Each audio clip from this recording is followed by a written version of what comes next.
This is the Stockwell Eldridge Show, giving you the real-time information you need to make educated decisions about buying and selling in the world-renowned Twin Cities.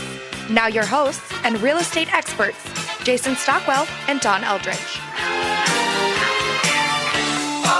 Good morning, Minneapolis, St. Paul. This is Jason Stockwell with RE/MAX Results. You're listening to the Stockwell Eldridge Show every Sunday, 10 a.m. here on AM 1280 The Patriot. You can check us out on YouTube as well under Stockwell Eldridge Show, and on Facebook, Stockwell Eldridge Show there. Just Google or search for Stockwell Eldridge Show. You'll find us on Facebook. And, of course, you can call 651-400-0773, 651-400-0773 if you have any questions. Dawn is out working right now. Dawn, instead of having fun in the studio with us, she is out working. She's showing houses to buyers right now as we speak, possibly writing an offer, and they are looking at 2 or 3 MLS listed properties and 2 or 3 non-MLS or not listed MLS properties, which is kind of the trend right now. You're seeing a lot of off-market properties. Great show for you today, folks. We have experts in the house as usual, talking about insurance. We want to touch base on what happened with the recent storms. And actually, there's continuing storms coming on, and rain and flooding and winds and all the trees coming down. And then the ramifications of that going forward in years to come from insurance perspective, and also what you can do to help yourself in that situation. And then also another big issue, especially right now, probably year-round, but more noticeable now in the summertime when you get a lot of moisture, a lot of rain, a lot of humidity, mold.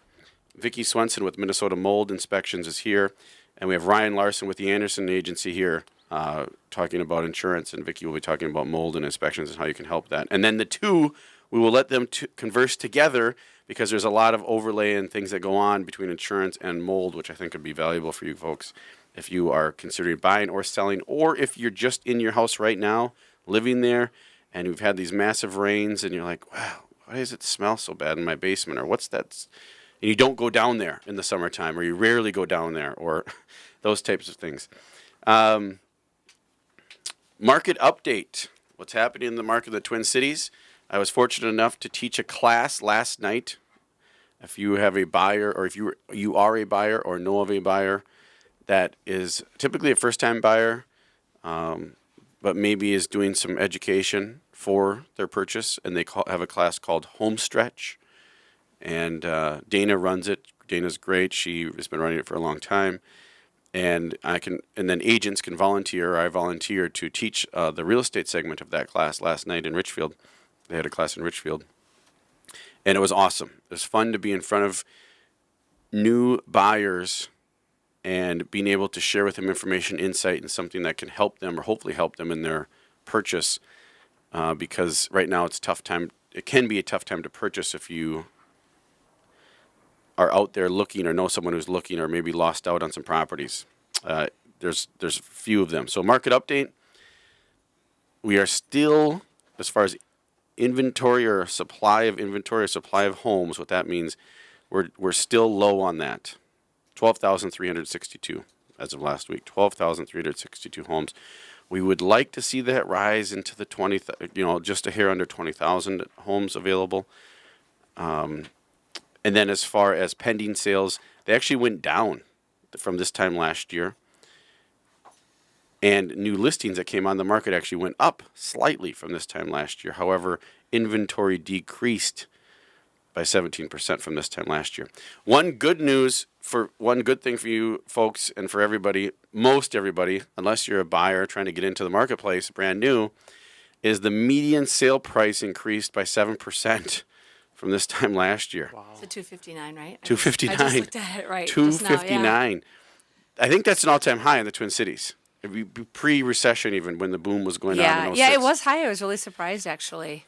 So that's a big deal. But it's great to see the 12,000. How many how many active listings? 12,362. Still super low. I mean, it's not super low, but right, it's lower than... Right, because it was at 14,000 a year ago, I think. But I just remember when we were talking, because I look at that report all the time, too, and gosh, was it January, February, at like 8,000 or 9,000? We're at 8. So the good news is it's moving up, right? It's down 7. Supply of homes is from last year to this year. Is down from last year. 17.7% down. Wow. So that's the So the key is, we talked about it in the last show, it's a good time to sell, obviously, because there's a low supply of homes.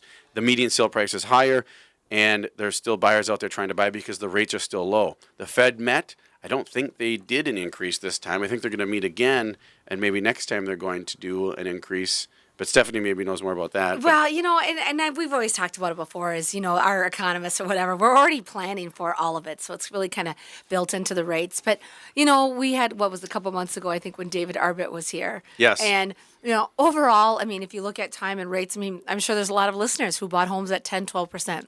So really, don't even let that impact you. If you are ready to buy a home, and you can afford it. Stop into, and so we talk about like rentals even, stop into Wells Fargo, give me a call, 612-940-7335. I'll get you connected with a loan officer. There's no charge. There's no charge to get pre-approved, and just find out. And time again, we talk with buyers, and there's such a misconception about how much money they need, or we've got a program, 3% down. You do not have to be a first-time home buyer. It doesn't matter how much money you make or how much money you have in the bank, 3% down. And so just come in and talk to us and find out what your options are available. Because like you said, so maybe, people will say, well, I just not find anything, or I don't know if I can afford anything. We'll get the facts. And if you're approved and then you're working with Jason, Dawn, I mean, you never know, right? When somebody's going to call you and say, hey, okay, we're ready to list. And boom, this is the exact house that Stephanie's been looking for. And there you go. And now you've already done all your due diligence and you're pre-approved and you're ready to go. Because I'm sure, how many offers do sellers accept when the buyer hasn't been pre-approved? How often are they accepting that offer letter? Is it a cash offer? No. If they don't have the cash, but they're going to get financing. But, they think they're going to get financing.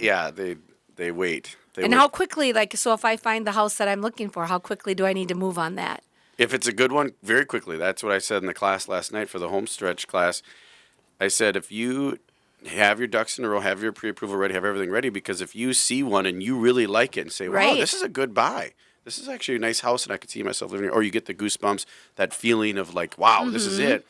Chances are you're not the only one that's having that same feeling, because that house isn't a lemon. That house isn't a dog. That house is one that's desirable to others.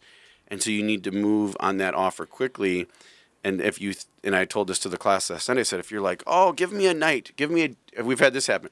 I need a couple days to think about it. It's a big deal, right? It is a big deal. But that 2 days can cost you the property. You will not get it then. Other people will be bidding on it during that time, and the seller will accept an offer. Well, and one thing I think really is education. So something I've been talking with my team members about is we're looking at pre-approvals, and people are saying, I'm not finding anything. I've been paying rent for 2 years, and I'm paying $1,000, and I don't want to pay anything over $1,000 a month rent. And so that might be a $150,000 purchase. Well, if you figure on average, for every $1,000 increase in purchase price is equivalent to about $5 in a payment. So if you say, I only want $1,000 monthly payment, and Jason, you're showing him $150,000 houses. However, just down the block is a $160,000 house. Okay, do the math. 5 times 10,000, $50 increase in payment. So just going up $10,000 in a purchase price, it's only going to cost you $50 more a month.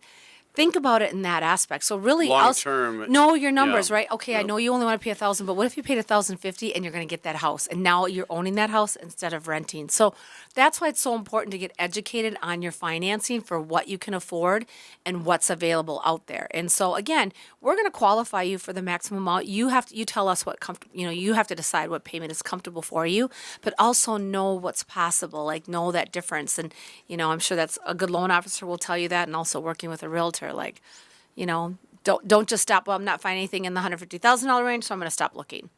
Well, know your numbers and so forth. That's why it's so important to stop into Wells Fargo and get pre-approved. And be a little flexible. That was the advice given to the buyers. In the marketplace right now, the buyers need to be a little more flexible because of the lower supply of homes and things like that. It's still a great time. You can lock in. And if it went up 7%, if the median sale price went up 7% from this time last year, and it went up from last year to the year before, and from the year before, we're clearly in a cycle here. And, so if you said, oh, I didn't buy last year, I didn't buy the year before because I was waiting for another downturn or something like that. Right. You could be waiting a while, and who knows, or it could level off and it may not go up. I think if you bought But last year, now what an increase you have in your Now house. you have And you don't have that 7%, increase right, when yeah. you rented, but now you have that increase in equity in your well, house. you will have an increase when you rent. Your rent will go up. That's Yeah, yeah, exactly. Do you want an increase in rent or an increase to your bottom line in your equity in your bank account? Good point. So the and the rental market is very strong as well. We worked with Vanquish AP on property management, and we had a vacancy come up. Someone's moving in Columbia Heights, and put it on listed it for rent. And a week, there's like 35 inquiries on it, and someone right away put the application in, filled it, and it actually rented for more than $150 more than it was renting prior. So it's just very, very, very strong rental market. Tons of demand for rentals. I wish some of the folks that were renting, if they could have could get a Right. loan or get a pre-approval, could buy, because there's so many people that are in that situation. And that- I think, and like I said, I really truly believe Wells Fargo spends a lot of money doing statistics and research, and how many people actually do qualify for to purchase. And there's several down payment assistance programs out there. Yep. Minnesota Housing, I know we've had Henry Morimoto on from Minnesota Housing, but you've got to ask, and get rid of your barriers. Like, well, I want to wait till, we get married, or I get my tax return money, or, or I don't know, I'm afraid about my credit. And, we met with these clients. Somebody told me a year ago that their credit was terrible. And so they're like, well, we have to wait. He told us we had to wait 2 years. We got them pre-approved. I said, I talked with their parents. I said, you just, please, you know me, you trust me, know that I will take care of your children, and I will set them straight. And so they talked to them, and they called me, and I connected them with one of my loan officers, and they got pre-approved, and they're now out shopping for a house. Wow, Where they that's thought awesome. they just, because one person told them they were no good, this is a mess, it's going to take you 2 years to clean it up. So don't be afraid. There's no judgment. There's no fee. All of our Wells Fargo banks have loan officers in them, or call me, look up my StephanieHavel.com, and I will get you connected with somebody right in your local area. But yeah, why? Your rent is going up. Yeah. Increase your bottom line, not your rent. And rents are going up by really good clips, actually, is what I'm seeing out there as far as what the landlords are asking. Yeah. We'll have some good stories when we come back, folks, from about a rental situation, and also learn about Vicki Swenson with Minnesota Mold Inspection and Ryan Larson with the Anderson Agency, talking about the storm damage, mold, and a bunch of other things. But the bottom line is, if you know someone who's looking to buy or sell, it's a good scenario for them on both sides, somewhat balanced right now, if you factor in the interest rates and the fact that the property values are going up at a pretty good rate. Stay tuned, folks. We'll be back with more. You're listening to the Stockwell Eldritch Show every Sunday, 10 a.m. here on AM 1280 The Patriot. Thanks for listening.